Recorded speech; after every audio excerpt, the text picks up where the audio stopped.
دیکھیے یہ رمضان شریف کا مہینہ ہے، بڑا پاک مہینہ ہے۔ حضور صلی اللہ تعالیٰ علیہ وسلم ارشاد فرماتے ہیں کہ رمضان شریف کے مہینے میں اگر کسی انسان نے زنا کیا یا شراب پی تو اگلے رمضان آنے سے پہلے اگر اس کا انتقال ہو گیا تو سیدھا جہنم میں جائے گا، کیونکہ اس کے پاس اتنی بڑی کوئی نیکی نہیں ہوگی جو اسے جنت میں لے جا سکے۔ اللہ رب العزت کی بارگاہ میں دعا ہے کہ اللہ ہم تمامی حضرات کو گناہوں سے بچنے کی توفیق عطا فرمائے، اللہ ہمیں ہدایت کی توفیق عطا فرمائے۔ اور اس مہینے کے اندر آپ حضرات روزہ رکھیں، نمازیں ادا کریں، بہت زیادہ ثواب ہے۔ بہت سے لوگ بہانہ بنا دیتے ہیں کہ مجھے یہ بیماری ہے، مجھے فلاں ہے جس کے تحت میں روزہ نہیں رکھ سکتا۔ تو یاد رکھیں، جو لوگ بہانہ بناتے ہیں تو ان کے لیے میں بتاؤں، شریعت کے مطابق 3 ہی مجبوریاں ہو سکتی ہیں کہ جن میں انسان روزہ نہیں رکھ سکتا، یا تو مسافر ہے، اور یا تو بیماری بہت زیادہ ہے، اور یا تو بڑھاپا بہت زیادہ ہو گیا ہے، قوت اور طاقت نہیں رہی ہے کہ روزہ رکھے۔ تو یہ 3 وجہ ہیں۔ آپ کو یہ نہ سمجھے کہ صاحب بیماری میں روزہ قضا کر سکتے ہیں تو ہم تو بیمار ہیں، ہم کیوں روزہ رکھیں؟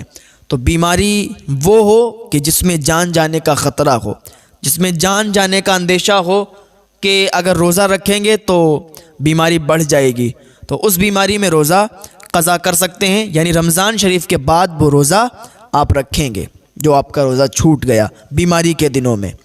جو بھی روزے چھوٹے ہوں گے وہ آپ رمضان شریف کے بعد ادا کریں گے۔ ہاں مسافر ہیں آپ نے سفر کا ارادہ کیا ہے، آپ جا رہے ہیں، تو ان دنوں میں بھی آپ روزے قضا کر سکتے ہیں۔ جتنے دن آپ سفر کریں گے، مسافر رہیں گے، اتنے دن کے آپ روزہ قضا کریں گے۔ تو پھر عمر بہت زیادہ ہو چکی ہے، بوڑھے ہو چکے ہیں، اور یہ خطرہ ہے کہ اگر روزہ رکھیں گے پریشانی آ جائے گی، دقت پریشانی آ جائے گی، تو اس حالت میں فدیہ دے سکتے ہیں۔ اگر بہت زیادہ بڑھاپا آ گیا ہے تو اس حالت میں کیا کریں گے؟ روزہ نہیں رکھ سکتے تو فدیہ دیں گے۔ اور جب بھی کبھی قوت اور طاقت ہو جائے تو روزہ رکھنا ضروری ہے، روزہ رکھا جائے گا، جو فدیہ دیا ہے وہ صدقہ ہو جائے گا۔ پاک مہینہ ہے، اس مہینے میں فیوز و برکات سے مالا مال ہوں، روزے رکھیں، عبادت کریں۔ اللہ رب العزت کی بارگاہ میں دعا ہے اللہ ہمیں نیک عمل کرنے کی توفیق عطا فرمائے۔ زیادہ سے زیادہ صبر کریں، اور صبر کا پھل میٹھا ہی ہوتا ہے۔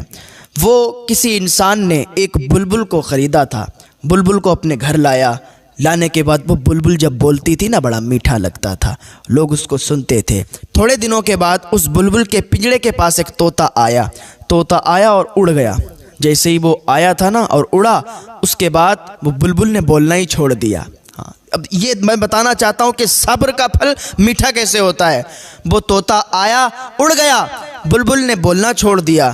اب جب بولنا چھوڑ دیا تو وہ پریشان ہو گیا، یار ہماری بلبل ابھی تک تو بولتی تھی، اب کیوں نہیں بولتی ہے؟ انسان حضرت سلیمان علیہ السلام کے پاس گیا۔ حضرت سلیمان علیہ السلام کا زمانہ چل رہا تھا۔ حضرت سلیمان علیہ السلام کے پاس گیا، کہا حضور ہماری بلبل ابھی تک بڑا اچھا بولتی تھی، بڑا میٹھا بولتی تھی، بڑا اچھا لگتا تھا، اب وہ بولنا ہی بند کر دیا۔ ایک طوطا آیا ایک دن، وہ بیٹھا پنجرے کے پاس میں اور اڑ گیا، اس دن سے میری بلبل نے بولنا بند کر دیا۔ حضرت سلیمان علیہ السلام تو اللہ کے نبی ہیں، آئے اس بلبل کے پاس، کیونکہ آپ پرندوں سے بھی باتیں کیا کرتے تھے، آپ نے ہر چیز پر حکومت کی۔ آپ اس بلبل کے پاس آئے، آنے کے بعد آپ نے آپس میں باتیں کی، تو بلبل نے کہا، وہ طوطا جو آیا تھا نا اس نے یہ بتایا کہ تم صبر سے کام لو، تمہیں یہ پنجرے کے اندر اس لیے قید کیا ہے کہ تم بول رہی ہو، تم بولتی ہو، اور تمہاری بولی انہیں میٹھی لگتی ہے۔ تم تو یہ کہتی ہو کہ مجھے پنجرے سے آزاد کر دو، مجھے جنگلوں میں چھوڑ دو، مجھے اڑا دو، تم تو یہ کہتی ہو، لیکن ان کے سمجھ میں کچھ اور آتا ہے اور انہیں تمہاری آواز میٹھی لگتی ہے۔ تو اس سے بہتر ہے کہ تم صبر کرو اور صبر سے کام لو۔ جب تم صبر کرو گی تو یہ لوگ تمہیں خود آزاد کر دیں گے۔ جب اتنا کہا تو حضرت سلیمان علیہ السلام سمجھ گئے، اس انسان نے اس بلبل کو آزاد کر دیا۔ اسے لگ رہا تھا کہ یہ بلبل اب بیمار ہو چکی ہے، یہ بلبل اب بول نہیں رہی ہے، اس میں کوئی کمی آ گئی ہے، کوئی نقص آ گیا ہے، اس لیے اس نے اس بلبل کو آزاد کر دیا۔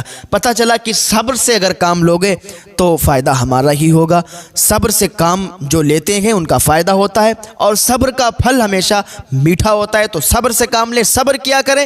اللہ رب العزت کی بارگاہ میں دعا ہے اللہ ہمیں صبر کرنے کی توفیق عطا فرمائے۔